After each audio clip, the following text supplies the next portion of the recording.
What I wanted to end this show on right now is a little talk about, since we're going to be on YouTube here, a little talk about YouTube itself when it comes to Zack Ryder. Uh, Zack Ryder is one of those guys that I've liked from the very beginning. Before he even started doing this gimmick of his, I thought that he was the better edgehead. I was hoping that the Major brothers would completely change back when they were, was it Brett and Brian Major, I think it was. Hmm.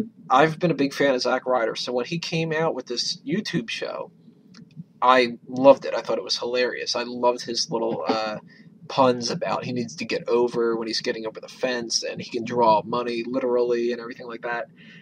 So this Ryder revolution that has happened, I'm first off, I'm surprised that WWE actually is letting people run with it. But now it seems like they're hitting a little bit of a block in that road, where I'm not sure if you're aware of this, but the latest episode, number 37, I think, was blocked by WWE. Really? I was not aware. More than likely, it's just from YouTube, as opposed to like Vince McMahon saying that he doesn't want this up on there, because there's footage of the episode of Raw on there, so it probably registered through YouTube, and they've just blocked it as that instead of being, handed down from above at the corporation. But the fact that 36 episodes were able to go by and number 37 randomly gets blocked, I don't know, it's a little bit suspicious right after he loses the United States title match.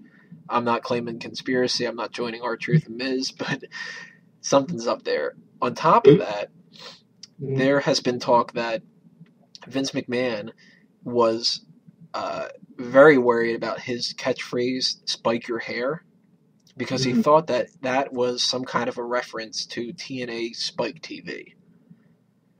That's a little far-fetched considering he's doing everything to get himself over in WWE. And, I know he takes some jabs at him. At the same time, I just think it's because he spikes his hair, and Vince is taking it a little too far. Yeah, he's getting paranoid about it for some reason. I don't think anybody that would look at a T-shirt that said "Take care, spike your hair," and "woo woo woo, you know it," and all this kind of other stuff is going to be like, you know what, spike your hair. I wonder if that's Spike TV because it's wrestling. I wonder if it's TNA. Let's go watch TNA and not watch WWE anymore. If they're wearing a Zack Ryder shirt, they're watching WWE. Oh, yeah, it was one of the hottest sellers too. Yeah, he supposedly is on the same wavelength as what Cena, Mysterio, and the others are kind of making. Yeah, and the cool thing I'm hoping that happens with this internet video thing, if WWE was blocked, remember the whole thing where he would go out and he's like, "Oh, I'm sorry, Triple H, I'm actually on your side." If Laurinaitis doesn't, at least on air, does not like the gimmick, and Ryder joins that revolution of fighting back against Laurinaitis, since Triple H has always kind of favored Ryder, even though it's been reluctant, he's done it. Yeah, he's maybe kind of putting him Laurinaitis is over. against it, which could build towards if they did a team Laurinaitis versus team Triple H, Ryder could be a Triple H team. Right. Yeah, I mean, John Cena keeps putting over Zack Ryder. Triple H, even though he, like you said, he reluctantly does it, he still puts a couple references in there with Zack Ryder. Of course, he tends to give him a pedigree right afterwards because that's how Triple H is, but it seems like they're on page with Zack Ryder, but at the same time, they're very, very hesitant to pull any triggers on him. Mm-hmm. And I'll be the first to admit, when Zack Ryder's gimmick started, I had a bitter taste in my mouth because of that stupid Jersey Shore show, and I was like, oh, God. And now WWE's just, they made a character to try to pull some fans from MTV. And then I realized, oh, my God, this character's amazing, and the fact that it's a character in the WWE that wasn't Sheamus or Irish. And I was like, this is awesome. And I totally am marking out for Zack Ryder these days. Went from someone who was like, oh my God, not a Jersey Shore guy, to, oh my God, it's Zack Ryder. Woo, woo, woo, you know it. And we all do know it. That kind of... amazed at how fast it's exploded, and I should have had more faith in him from the beginning. That kind of says a lot right there, that he was able to take such a ridiculous gimmick and get over with it by not changing it at all. He didn't do anything different than what he's been doing since he was back on ECW, except for he gets more exposure.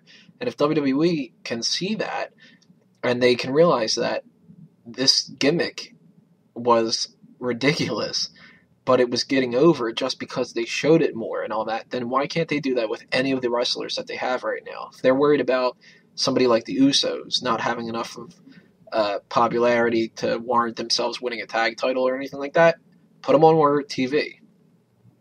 Yeah, I mean, look at Mankind. That is a freaky ass gimmick, and it was one of the most popular by the end of its run.